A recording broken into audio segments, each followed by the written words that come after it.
In a historic White House statement, President Joe Biden pardoned all Americans who have been convicted for simple possession of cannabis, acknowledging the failed approach that has criminalized thousands of people in the U.S. for cannabis possession, paired with the fact that it is no longer a prohibited plant across a plethora of states. President Biden said, "Sending people to prison for possessing marijuana has upended too many lives and incarcerated people for conduct that many states no longer prohibit." He continued, "Criminal records for marijuana possession have also imposed needless barriers to employment, housing, and educational opportunities. It is no secret that the way drugs have been policed in the U.S. has been steeped in racial bias, as black and brown people have been arrested, prosecuted, and convicted at disproportionate rates in comparison to usage, which are similar for white, black, and brown people." Addressing the collateral consequences of convictions, President Biden announced a pardon for all prior federal offenses for simple possession of cannabis. Moreover, he'll be urging all governors to do the same regarding state offenses, highlighting that nobody should reside in either federal or state prison for these convictions.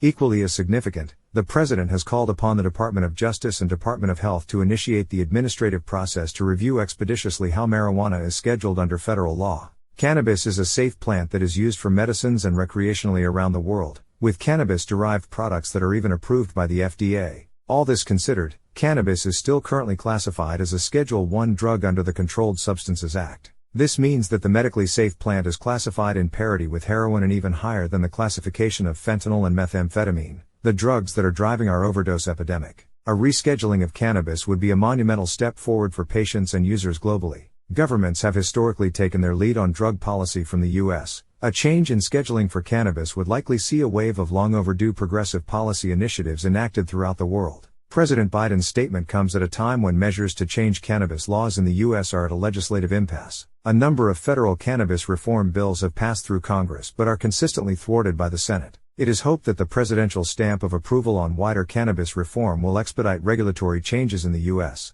Thanks for watching. If you found this video useful, please like and subscribe to the channel. It really helps other folks find our content. Additionally, feel free to comment below with any of your questions that you'd like us to tackle in future videos. See you again soon for another one of your questions answered.